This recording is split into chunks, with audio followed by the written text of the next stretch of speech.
16h-20h, c'est Virgile sur M. Chaque mercredi sur M, nous avons rendez-vous avec nos experts dans le monde animal et aujourd'hui, nous avons l'honneur de recevoir une experte dans la communication animale. C'est Sylviane Dayer-Emery, la communication animale qui fait beaucoup parler d'elle ces dernières années.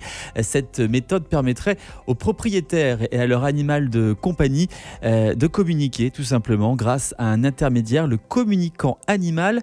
Alors tout d'abord, Sylvie, à quoi sert la communication animale, qu'est-ce que c'est ? Alors, la communication animale est un moyen télépathique de faire, justement, comme vous le disiez, l'intermédiaire entre la famille de l'animal et l'animal, permet de donner finalement la parole à l'animal.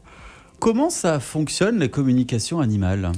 Alors, tout d'abord, une personne va contacter le communicateur, la communicatrice, va expliquer en quelques mots le problème, demander la possibilité de faire une communication.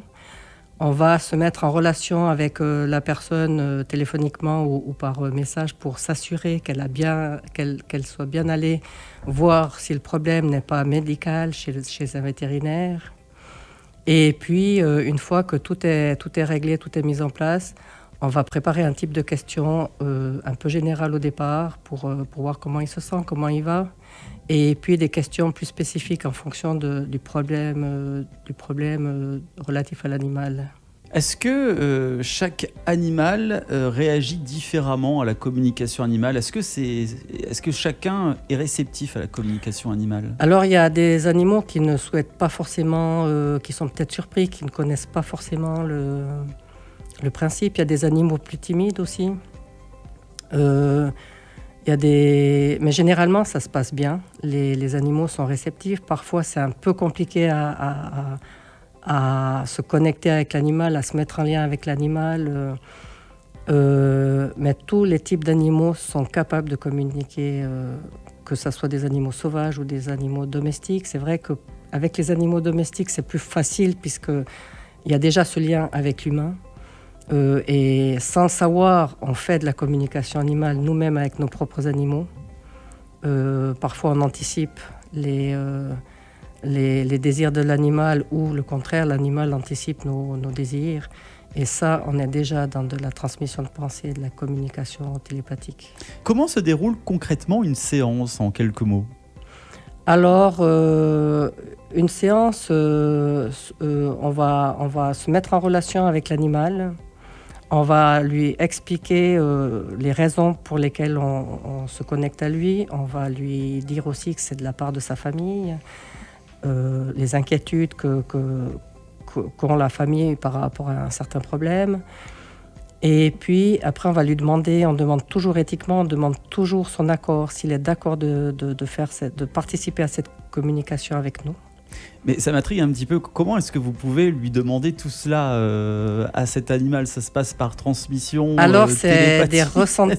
Pas du tout, c'est des ressentis. D'accord. Voilà, c'est des ressentis. Ça peut être... Dans le regard, peut-être ? Rien du tout, parce qu'on est face à une photo. Ah, d'accord.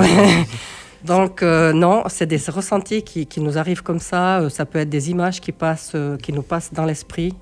On est capable de dire qu'il a un manque de mobilité, de la raideur au niveau du train arrière, peut-être même des petites douleurs au niveau des articulations. On est capable aussi de dire qu'au niveau des organes, il faudrait peut-être voir avec le vétérinaire parce qu'on sent une certaine sensibilité, une fragilité, sans faire de diagnostic, juste un ressenti télépathique, un ressenti intuitif. La communication animale, donc une méthode qui fait beaucoup parler d'elle ces dernières années et qui peut effectivement donc rentrer dans le bien-être de nos compagnons à quatre pattes. Merci beaucoup Sylviane Dayer-Emery, experte dans la communication animale, d'être venue nous voir aujourd'hui.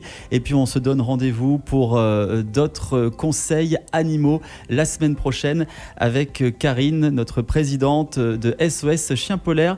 À très bientôt et merci d'être venue sur M. Avec plaisir, merci à vous. M Média.